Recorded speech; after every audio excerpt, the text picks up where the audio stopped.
ইস, যদি এর আগেই আমি মারা যেতাম আর হয়ে যেতাম বিস্তৃত কোনো জিনিস।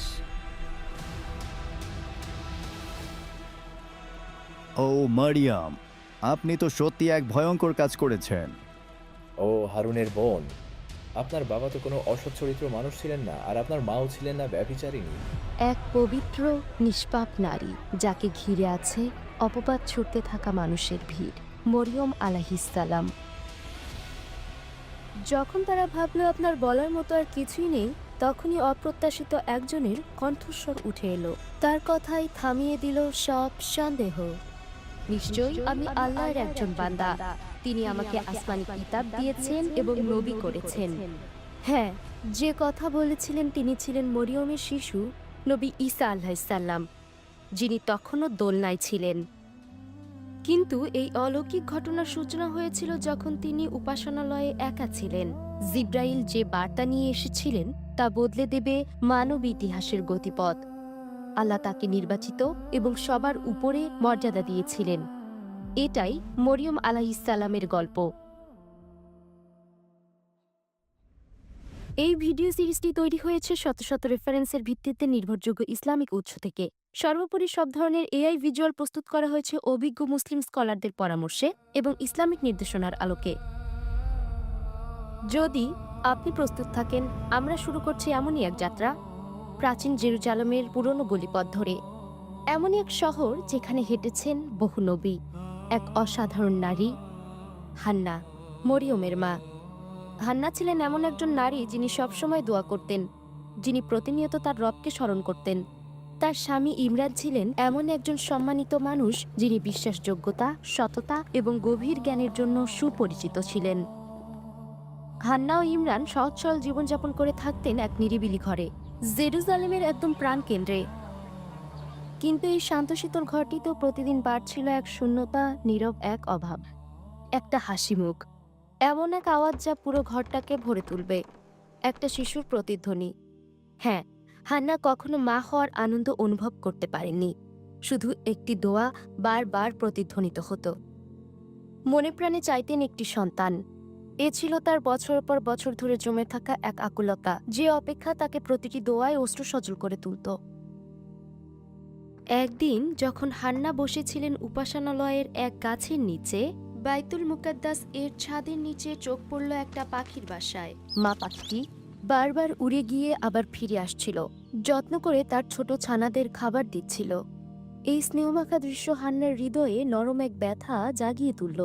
তিনি পাখিটির দিকে তাকালেন এবং ভাবতে লাগলেন তিনি কখনো মা হতে পারলেন না। হান্নার হৃদয়ের শূন্যতা আরো গভীর হয়ে উঠল।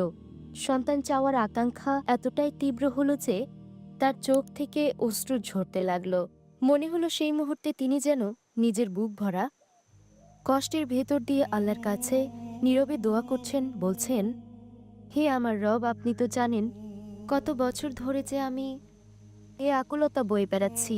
অনুগ্রহ করে আমাকে একটি সন্তান দিন। এ দোয়া ছিল এতটাই আন্তরিক, এতটাই হৃদয় ছোঁয়া যে মুজিজার জন্য তিনি এত বছর অপেক্ষা করেছিলেন, এত বছর পর তা সত্যিই বাস্তবে পরিণত হয়েছিল। তার দোয়া আল্লাহ কবুল করলেন। হান্না গর্ভবতী হলেন। কয়েক মাস পর ইমরানের পরিবারে আসবে এমন এক বরকতময় কন্যা যিনি বদলে দেবেন ইতিহাসের গতিপথ। আর সে সাধারণ শিশু ছিল না, যিনি হবেন পবিত্রতা ও সতীত্বের এক অনন্য প্রতীক। হান্না যখন বুঝতে পারলেন তিনি সন্তান সম্ভবা, তার আনন্দ ছিল ভাষায় প্রকাশের বাইরে। আর প্রথমেই তিনি ফিরে গেলেন নিজের রবের দিকে, আবার হাত তুলে শুকরানা দোয়া করলেন, এবার আনন্দ ভরা কৃতজ্ঞতা আর আল্লাহর কাছে পূর্ণ আত্মসমর্পণ নিয়ে। এটি শুধু কৃতজ্ঞতার বহিঃপ্রকাশ ছিল না, বরং এ ছিল এমন এক অঙ্গীকার যা তার সবচেয়ে মূল্যবান উপহারটি রবের পথে উৎসর্গ করলেন সন্তান জন্মের আগেই। হে আমার রব, আমার গর্ভে যাকে আপনি দিয়েছেন তাকে সম্পূর্ণভাবে আপনার জন্য উৎসর্গ করলাম। আপনি তা কবুল করুন। নিশ্চয়ই আপনি সর্বশ্রোতা, সর্বজ্ঞ। সেই সময় এক মায়ের সবচেয়ে বড় অঙ্গীকারগুলোর একটি ছিল গর্ভের সন্তানকে রবের পথে উৎসর্গ করা। এ ছিল এমন এক ইবাদত যার হিম্মত সবার ছিল না, কারণ সেই সন্তানকে দুনিয়ার সব কিছু ছেড়ে সারা জীবনের জন্য উপাসনালয়ের খিদমতে জীবন উৎসর্গ করতে হতো। আর হান্নার দোয়া ছিল অনেক বড় এক ত্যাগের প্রতিশ্রুতি। সন্তানকে উপাসনালয়ে বড় হওয়ার জন্য উৎসর্গ করা মানে তিনি শুধু কেবল অনন্য এক প্রতিশ্রুতি দিচ্ছিলেন না, তিনি ছেড়ে দিচ্ছিলেন মায়ের মমতার মতো অমূল্য মুহূর্তগুলোও। নিজ হাতে সন্তানকে বড় করা, কাছে টেনে ধরে তার গায়ের ঘ্রাণ নেওয়া, সন্তানকে বুকে জড়িয়ে ধরা, এগুলো কি একজন মায়ের জন্য সহজ? অবশ্যই না। মায়ের মমতা যে কত গভীর, কত শক্তিশালী, তাই হান্নার হৃদয়ের ভেতরও যেন উঠেছিল এক ঝড়। তিনি চাইতেন সন্তানকে বুকে জড়িয়ে রাখতে, আর কখনো চোখের আড়াল হতে না দিতে। কিন্তু হৃদয়ের ভেতর তিনি জানতেন এক সত্য, আমি না থাকলেও তার রব তো সব সময় আছেন। হান্না আল্লাহর উপর এমনই গভীর ভরসা নিয়ে জীবন কাটাতেন। আর এখন সন্তানকে দেখার মুহূর্তটি আরও ঘনিয়ে আসছিল। তিনি অধীর হয়ে অপেক্ষা করছিলেন। আসন্ন জন্মের উত্তেজনায় তার হৃদস্পন্দন আরও বেড়ে গেল। কবে তার সন্তান জন্মাবে, আর কবে তিনি তাকে রবের খিদমতে উৎসর্গ করবেন। অনেক সময় গভীর রাতে তিনি সন্তানের জন্য দোয়া করতেন। জেরুজালেমের উপাসনালয়ের দিকে তাকিয়ে ভাবতেন, কেমন হবে যখন তার সন্তান এখানে খিদমত করবে। আর ঠিক সেই দিনগুলোতেই হান্না ভেঙে পড়লেন তার প্রিয় স্বামীর মৃত্যুর সংবাদে। তিনি আর তার পাশে নেই, তার বোঝা ভাগ করার মতো কোনো সঙ্গী রইল না। তিনি অনুভব করলেন এক গভীর নিঃসঙ্গতা।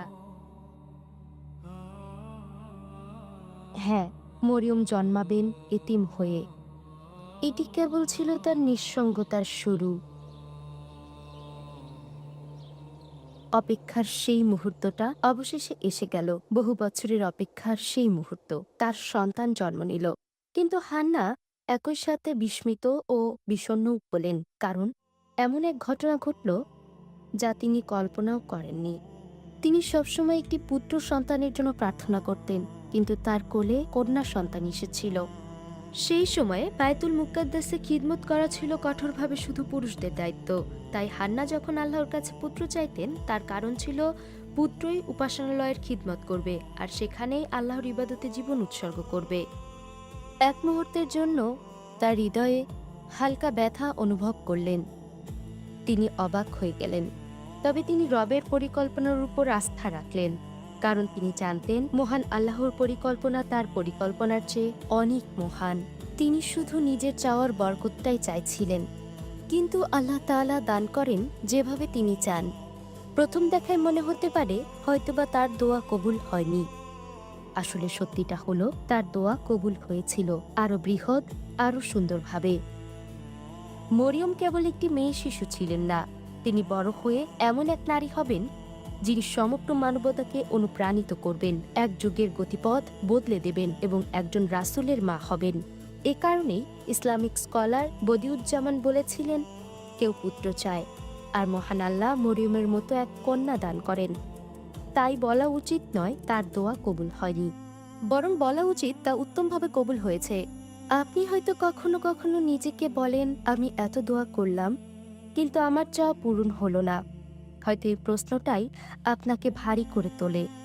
আপনি রাতের আধারে নিঃশব্দে চোখের পানি ফেলেন, কিন্তু যদি এমনই উত্তর আসে যা আপনি একদমই আশা করেননি, এমন এক জায়গা থেকে যা আপনি কল্পনাও করেননি, কারণ আল্লাহ যিনি সব শোনেন তিনি আপনাকেও শোনেন, আর তিনি জানেন আপনার জন্য সবচেয়ে উত্তম কি। তাই তাড়াহুড়া করে হয়তো আপনি পেতে চান, কিন্তু তিনি ঘটান ঠিক সঠিক সময়, আপনার জন্য আরো ভালো দরজা খুলে দেন। অবশেষে আপনি এত পাবেন যে আপনি বলবেন, তখন আমার দোয়া সেভাবে কবুল হয়নি, কারণ আমার রব আমার জন্য সত্যিই উত্তমটা বেছে নিয়েছিলেন। একদিকে তিনি অনুভব করছিলেন এতদিনের অপেক্ষার পর সন্তানকে বুকে পাওয়ার আনন্দ, আর অন্যদিকে সবচেয়ে কাছের সাথী তার জীবনসঙ্গীর অনুপস্থিতি একটি বড় পরীক্ষা। তার সবচেয়ে আপন বন্ধু, তিনি যখন শিশুটিকে কোলে নিলেন, মনে হলো তার একটা অংশ হারিয়ে গেছে, তার আত্মার সাথী। সাথে তিনি স্বপ্ন দেখেছিলেন মুহূর্তটি ভাগাভাগি করবার। তার ছোট্ট মেয়ে ক্ষুদ্র হাত ধরে তার আঙুল আঁকড়ে ধরল। যে মানুষটির চোখের দিকে তাকিয়ে তিনি স্বপ্ন দেখেছিলেন এই মুহূর্ত ভাগ করবার, সেই মানুষটি আর নেই। সেই আনন্দঘন মুহূর্তগুলো থেকে বঞ্চিত হলেন। বয়সের ভার সত্ত্বেও হান্না তার সর্বোচ্চ দিয়ে মরিয়মকে ভালোবাসলেন, যেন কখনোই মরিয়ম তার বাবার অভাব অনুভব করতে না পারে। আর মরিয়মের ব্যাপারে তিনি না জেনে তার জন্য লেখা এক অনন্য ভাগ্যের দিকে ধীরে ধীরে এগিয়ে যাচ্ছিলেন। মাসের পর মাস কেটে গেল, আর সেই সময়টা তার সন্তানকে নিয়ে বাইতুল মুকাদ্দাসের পথে হাঁটতে লাগলেন। মরিয়ম তখনও খুব ছোট্ট শিশু, এমন একটা বয়স যে বয়সে শিশুরা মায়ের আঁচল আঁকড়ে থাকে।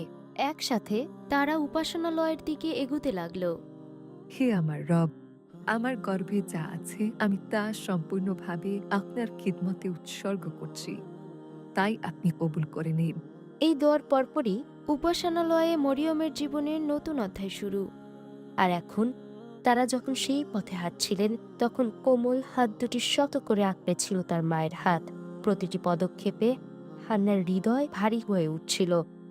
তবুও তিনি নীরবে হাঁটলেন, পিছন ফিরে তাকালেন না। যখন তারা উপাসনালয়ের ফটকে পৌঁছালেন, হান্না মেয়ের মাথায় হাত বুলিয়ে দিলেন আর তার নরম হাত দুটি নিজের তালুর ভেতর নিলেন।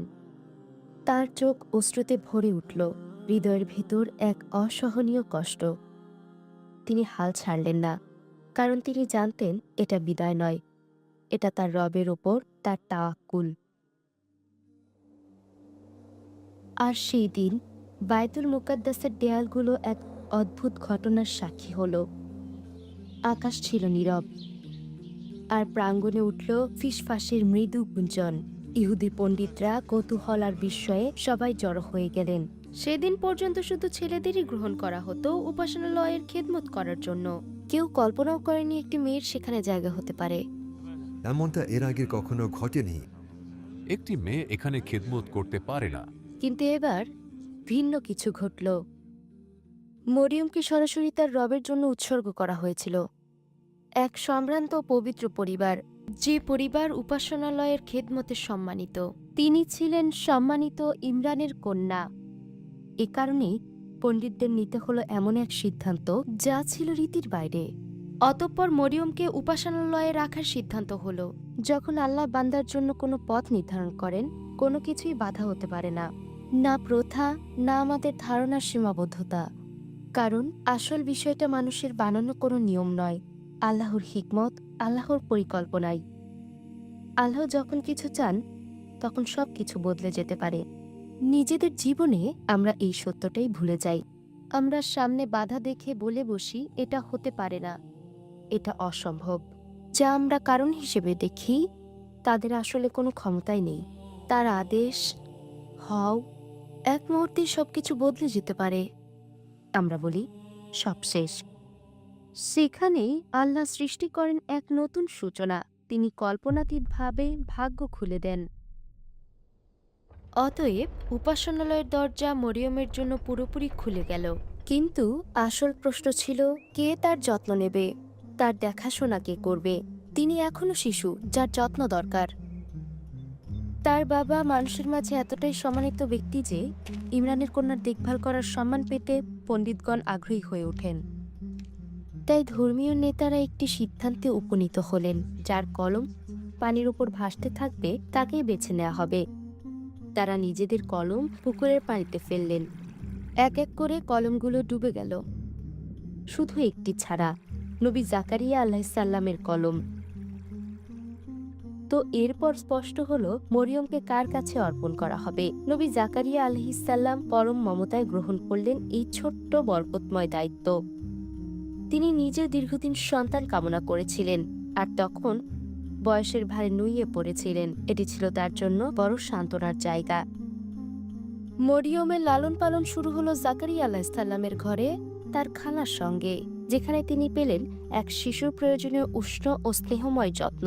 যতদিন না উপাসনালয়ের কাজে প্রস্তুত হলেন। কুরআনে বিষয়টিকে এভাবে উল্লেখ করেছেন, অতঃপর তার রব তাকে উত্তমভাবে গ্রহণ করলেন এবং উত্তমভাবে বেড়ে উঠতে দিলেন, আর তাকে জাকারিয়ার তত্ত্বাবধানে দিলেন। সময় গড়ালো।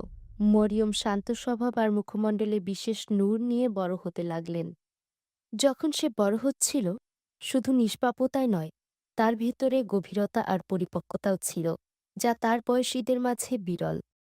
অবশেষে যখন উপাসনালয়ে খেদমতের বয়স হল, জাকারিয়া তাকে নিয়ে গেলেন সেই পবিত্র স্থানে যেখানে তিনি জীবনের পুরোটা সময় কাটাবেন। সেই সময় থেকে মরিয়মের জীবন কাটতে লাগল উপাসনালয়ের একটি বিশেষ কক্ষে, যেখানে তিনি ইবাদতে মগ্ন থাকতেন। তিনি নিজেকে সম্পূর্ণভাবে আল্লাহর জন্য উৎসর্গ করলেন, আর আল্লাহ কখনো তাকে সাহায্য থেকে বঞ্চিত করেননি। যখনই জাকারিয়া তার স্পেশাল কামরায় যেতেন, তিনি দেখতেন তার পাশে টাটকা ফল, যা ছিল একেবারেই ভিন্ন মৌসুমের। এ দৃশ্য দেখে বিস্মিত হয়ে তিনি জিজ্ঞেস করলেন, হে মরিয়ম, এগুলো কোথা থেকে পেলে? আর সবসময়ের মতোই মরিয়মের জবাব ছিল সেই একই, গভীর তাওয়াক্কুল তার রবের উপর। এটা আল্লাহর পক্ষ থেকে। নিশ্চয়ই আল্লাহ যাকে চান অগণিত রিজিক দেন। জাকারিয়া আলাইসাল্লাম বিস্ময়ে যা ঘটছিল তা দেখলেন। আল্লাহ এই মেয়েটিকে প্রস্তুত করছেন ভবিষ্যতে কোনো মহান কাজের জন্য, কিন্তু তিনি জানতেন না আসলে সেটি কি। আর মরিয়ম, তিনি তো এসবের কিছুই জানতেন না। রবের ইবাদতে মশগুল ছিলেন। কোরআনে তার নিবেদন এভাবে উল্লেখ করা হয়েছে, হে মরিয়ম, নিশ্চয়ই আল্লাহ আপনাকে বেছে নিয়েছেন এবং পবিত্র করেছেন, এবং আপনাকে বেছে নিয়েছেন সমগ্র জগতের নারীদের ওপর। ভাবুন তো, এক নারীর নাম কুরআনে বিশেষভাবে উল্লেখ করা হয়েছে। শুধু কেবল উল্লেখই নয়, বরং আল্লাহ নিজে তাকে বেছে নিয়ে সকল নারীর উপর সম্মানিত করেছেন। এটা বান্দার জন্য রবের পক্ষ থেকে সর্বোচ্চ সম্মান ও নৈকট্য লাভ।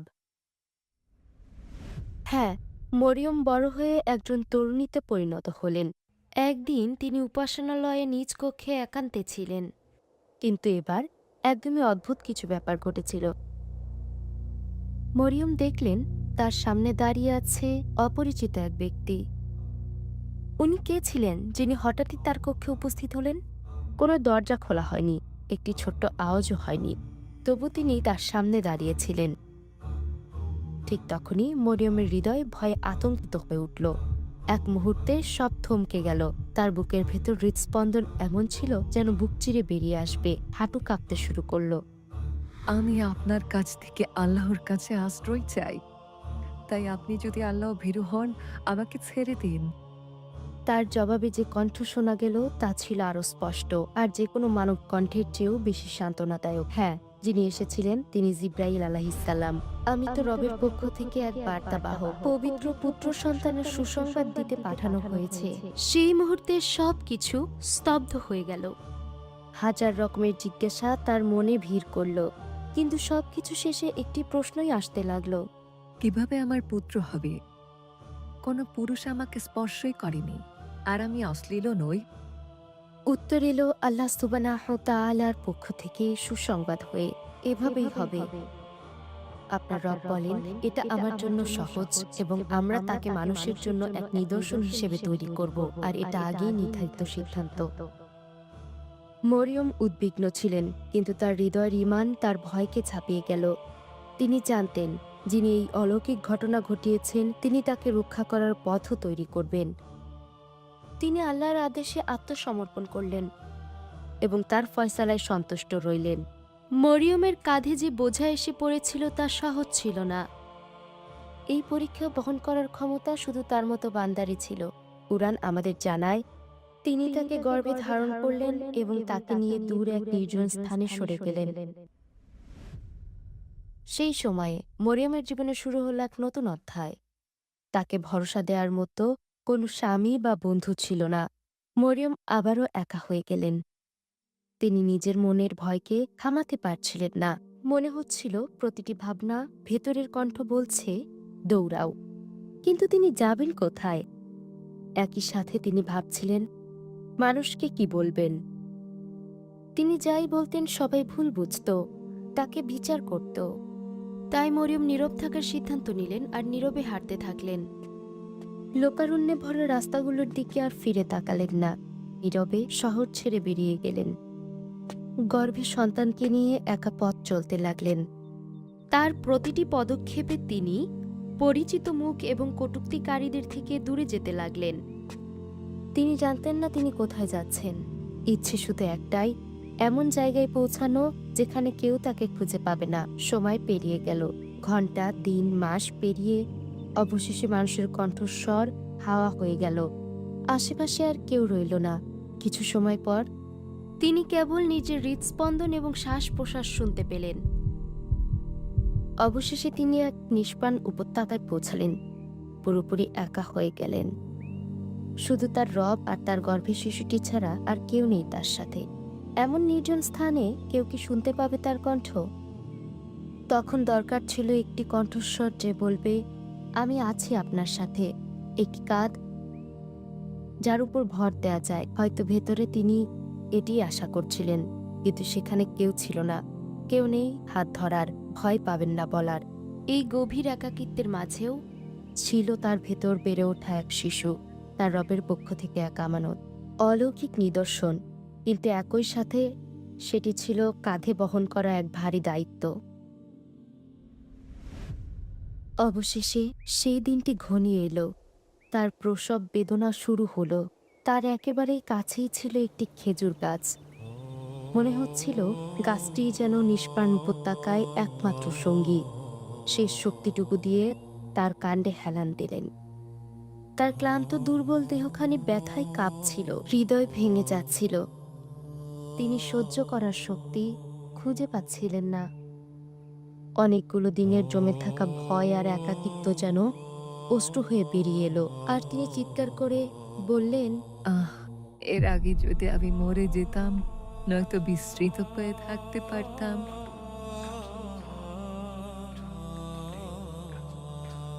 এগুলো কোনো অভিযোগের কথা ছিল না। এগুলো ছিল শুধুই কেবল তার একাকিত্ব ও অসহায়ত্বের বহিঃপ্রকাশ। একদিকে ছিল অসহনীয় যন্ত্রণা, তার শরীর জুড়ে ছড়িয়ে পড়ছিল, আর অন্যদিকে ভেতরের গভীরে কুড়ে কুড়ে খাচ্ছিল এক নিঃসঙ্গতা। এমন মুহূর্তে বেঁচে থাকাটাও তার কাছে অসহ্য লাগছিল। সে শুধু চাইছিল এমন একজন হতে যাকে কেউ চেনেন না। আর ঠিক তখনই নীরবতার ভেতর থেকে ভেসে এলো জিবরাইল আলাইহিস সালামের কণ্ঠস্বর। আপনি দুঃখ করবেন না, আপনার রব আয়ের কাছে একটি ঝর্ণা প্রবাহিত করছেন। মরিয়ম নিচের দিকে তাকালেন, বুঝতে পারলেন শুকনো মাটি ফুঁড়ে ঠান্ডা পানি প্রবাহিত হতে শুরু করেছে। এ ছিল আল্লাহর রহমত, যা তার কাছে পাঠানো হয় সবচেয়ে অসহায় মুহূর্তে, যখন তার সবচেয়ে বেশি প্রয়োজন। হ্যাঁ, মরিয়মকে ভুলে যাওয়া হয়নি। এ শুধু তৃষ্ণা নিবারণের পানি ছিল না, বরং এটি ছিল এক বরকত। এ ছিল এমন এক নিদর্শন যার অর্থ, আমি আপনাকে ভুলে যাইনি। তারপর সেই মহান কণ্ঠস্বর আবার শোনা গেল, আর এই খেজুর গাছের কাণ্ডটা আপনার দিকে একটু ঝাঁকান, এটা আপনার উপর টাটকা পাকা খেজুর ছড়িয়ে দেবে। তিনি খেজুর গাছটি ঝাঁকালেন, আর পাকা খেজুর ডাল থেকে ঝরে পড়তে লাগলো। মরিয়মের সামনে রাখা হলো এক রহমত। মরিয়ম জানতেন তার রব তাকে কখনো পরিত্যাগ করেননি। তার সবচেয়ে অন্ধকার সময়েও তিনি বলেছিলেন, দুঃখ করবেন না। আর আসলে সেই কথাগুলো, দুঃখ করবেন না, শুধু মরিয়মের জন্য ছিল না, এ ছিল আমাদের সবার জন্য। এমন সময় আসে যে আমরা ভীষণ একা অনুভব করি, এতটাই ক্লান্ত থাকি যে ভেতরের ব্যথাও ভাগ করতে পারি না। মাঝে মাঝে এমন সময় পার করি যখন আমাদের কেউ বোঝে না। ঠিক সেই মুহূর্তগুলোর জন্যই এই কথাগুলো বলা হয়েছিল। এমন সময় আমরা মরিয়মের আরো কাছাকাছি অনুভব করতে পারি, গভীরভাবে বুঝতে পারি, আর তখনই আমরা বুঝতে পারি আসলে আমরা একা নই। সেই মুহূর্তে আমাদের হৃদয়ের জন্য একটি কথাই যথেষ্ট, হে আমার রব, আপনি আমার জন্য যথেষ্ট। হ্যাঁ, ঈসা আলাইহিস সালাম জন্ম নিয়েছিলেন এক খেজুর গাছের ছায়ায়। তার সাথে এই কষ্টের মুহূর্ত ভাগ করার জন্য কেউ উপস্থিত ছিল না, কেউ তার হাত ধরেনি। কিন্তু জমিন আর আকাশ সেদিন সাক্ষী হিসেবে সৃষ্টির শুরু থেকে এই প্রথম পৃথিবী দেখছিল এমন এক জন্ম, যেমনটা এর আগে কখনো দেখা যায়নি। এটি শুধু একটি শিশু নয়, এ ছিল আল্লাহর পক্ষ থেকে রহমত। এ ছিল এক মুজিজা, যা কোনো পুরুষের স্পর্শ ছাড়াই ঘটেছিল।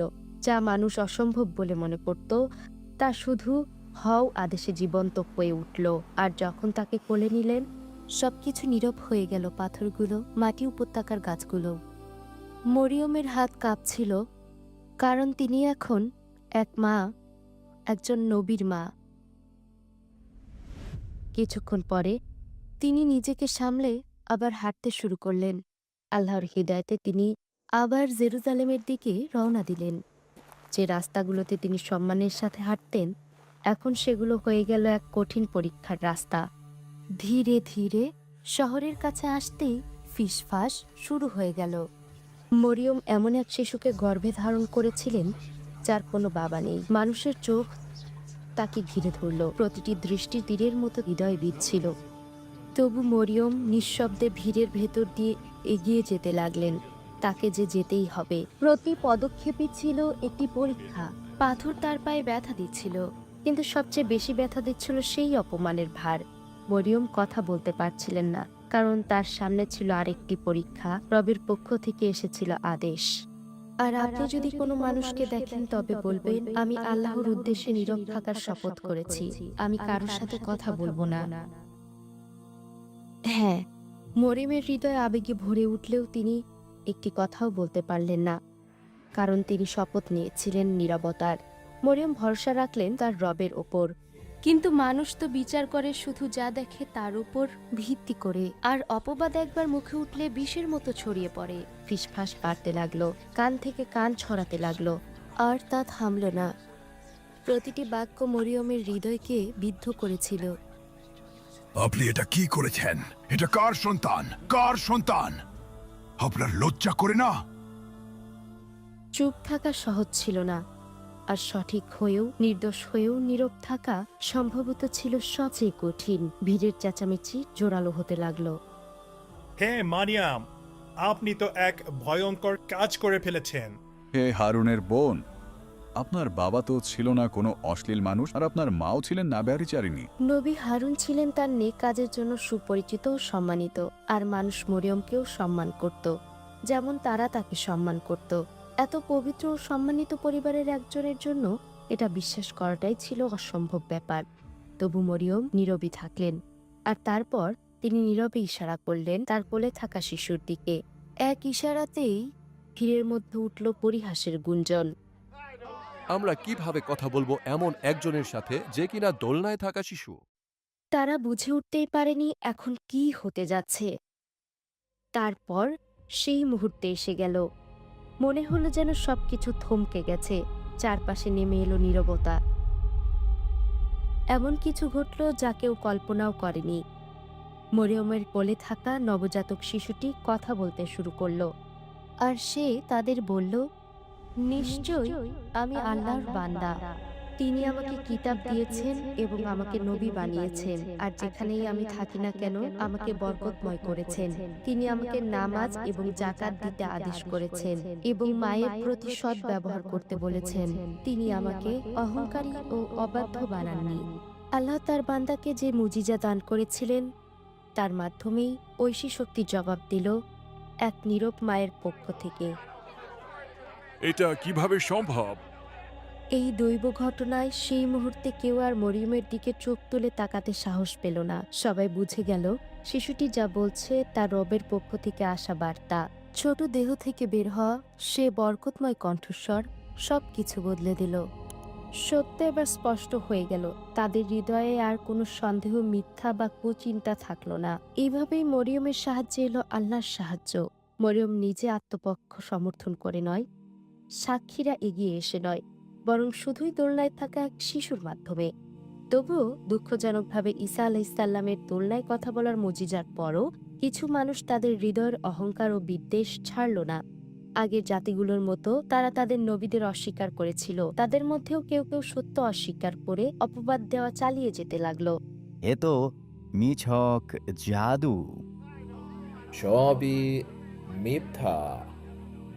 কুরআন জানায়, আর আমরা তাদের অভিশাপ দিই তাদের কুফরির কারণে এবং মরিয়ম সম্পর্কে তাদের অপবাদের কারণে। এরপর কি হলো? মরিয়ম নীরবে নিভৃতে দিন কাটালেন। কুরআন তার পরবর্তী জীবনের কথা খুব কমই বলে, কিন্তু কখনো কখনো নীরবতাই অনেক কিছু বলে দেয়। তিনি কখনোই নিজেকে রক্ষা করার চেষ্টা করেননি। তিনি কখনোই একটি কথা বলেও ঘটনাটা ব্যাখ্যা করেননি। তবু তার পবিত্রতা ও সতীত্বের কথা শত শত বছর ধরে উচ্চারিত হতে থাকে।